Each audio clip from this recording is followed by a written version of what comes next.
역배이 냄새를 맡았다. 스코어존. 스코어전 시청자 여러분, 안녕하세요. 다양한 스포츠 정보와 이슈로 매일 여러분들을 찾아오는 데일리 스포츠의 프리뷰레아 인사드립니다. 오늘은 성전환 운동선수에 관한 이야기를 다뤄보도록 할 건데요. 다소 민감한 주제이지만 요즘 한참 뜨거운 이슈로 부상 중인 만큼 한 번쯤은 짚고 넘어가는 시간을 가졌습니다. 영상 시작 전 좋아요, 구독, 알람 설정까지 맞춰주셨다면 지금 바로 출발해보도록 할게요. 고고! 이제는 모르는 사람이 없는 단어 트랜스젠더. 자신의 타고난 육체적 성과 반대의 성적 정체성을 지녔다고 생각하기 때문에 육체적인 성과 정신적으로 느끼는 성이 일치하도록 의학수술을 통해 신체적 성을 바꾼 사람들을 가리키는데요. 요즘은 외향적인 것만이 아니라 성 역할에서도 자신의 성적 정체성을 성취하고자 하는 사례가 점차 늘고 있으며 스포츠계에서도 이는 예외가 아닙니다.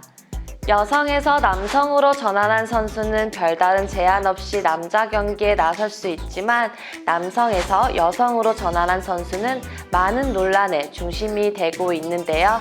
바로 신체적으로 더 크고 강하기 때문에 다른 여성 선수들에 비해 유리한 조건을 가졌다는 게 주된 이유입니다. 조금 더 자세히 들여다보도록 하겠습니다. 2017년 브라질 여자 프로 배구리그 슈퍼리가에서는 티파니 아브레우라는 선수가 큰 주목을 받았습니다. 곱슬거리는 말총머리를 휘날리며 공중으로 뛰어올라 상대편 진영에 공을 내리꽂을 때마다 관중석에서는 환호와 야유가 엇갈렸는데요. 경기장의 흔한 장면 같지만 야유 소리를 자세히 들어보면 조금 특이했습니다.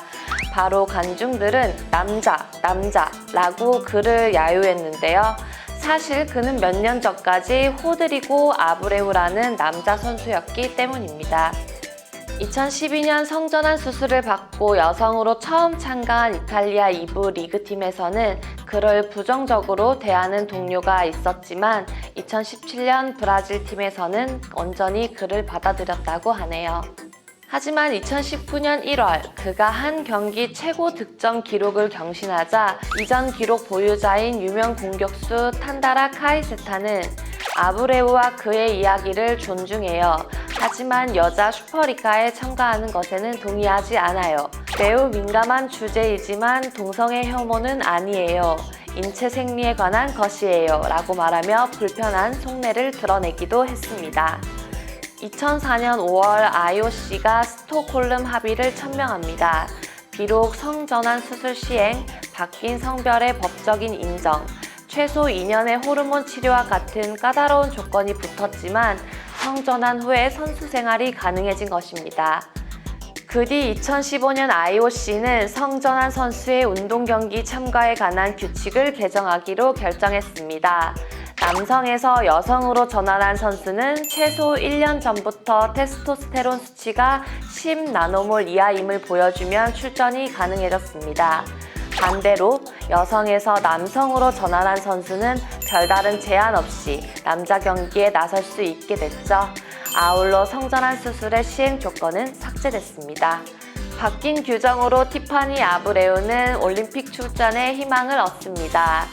이미 성전환 과정을 모두 마친 그는 테스토스테론 수치를 IOC 기준치보다 훨씬 낮은 0.2나노몰까지 낮췄습니다. 이후 2017년 국제배구연맹은 그의 여자 경기 참가를 공식적으로 승인했습니다. 그러나 아브레우가 맹활약할수록 논란은 커져갔는데요. 남자에서 여자로 성별을 바꾼 트랜스젠더 선수의 경기력이 시스젠더 여자 선수의 그것과 차이가 나지 않는다는 일부의 연구 결과가 있었지만 그 연구의 대상은 소수의 달리기 선수일 뿐, 남자로서 성장기를 보낸 아브레유는 호르몬 치료를 받은 뒤에도 여전히 일반 여자보다 키가 크고 힘이 셌습니다. 이는 배구에서는 명백하게 유리한 장점입니다.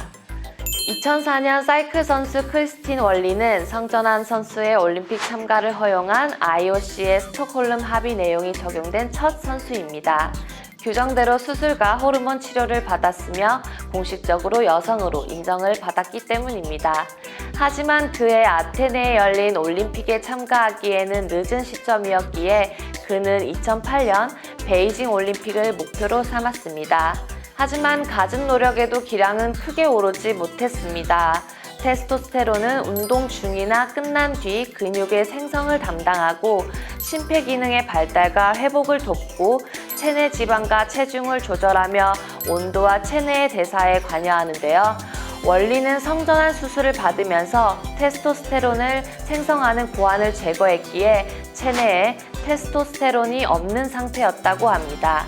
치료 목적 사유 면책으로 허용된 테스토스테론 0.5 나노몰로는 정상적인 훈련과 회복이 불가능했다고 하는데요. 일반 여성의 테스토스테론의 수치는 0.5에서 3.0 나노몰이며 몸 상태를 건강하게 유지하기 위해 개인마다 필요한 양은 다르기 때문입니다. 그는 사용 면책 허가를 받기 위해 고군분투했지만 어려웠고 성전환 선수의 호르몬 사용 여부를 단순히 경기력이 아니라 인권 차원에서 접근하기 시작했습니다. 건강 유지에 필수적인 약물을 복용하지 못해 건강이 손상된 것을 인권 침해로 여기고 문제를 캐나다 법원으로 가져갔습니다. IOC는 캐나다 법원에게 이 문제를 다룰 권한이 없다며 항의했지만 2017년 7월 온타리온 인권재판소는 원리의 손을 들어줬습니다.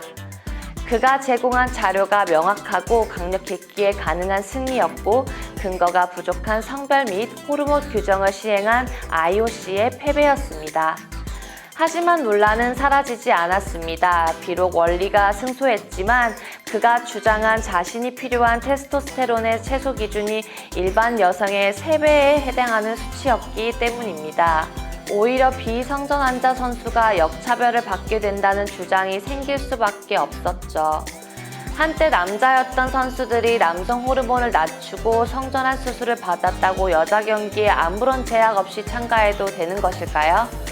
테스토스테론이 감소한 성전환 여자 선수는 일반 여자와 비슷한 달리기 경기력을 보인다고 합니다. 하지만 성전환 후에도 키는 그대로여서 종목에 따라 경기력이 다르게 나타날 수 있습니다. 역도 선수 로렐 허버드의 경우는 이런 논란의 중심에 있는 인물입니다.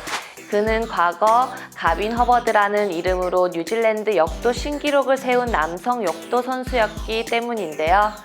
그를 경쟁 상대로 두고 있는 다른 역도 선수들은 그가 과거 남자들과 경쟁했고 더 무거운 바벨을 들 수 있던 기억이 있는 만큼 신체적 이득은 물론 정신적으로 유리한 조건이라고 비판하고 있습니다.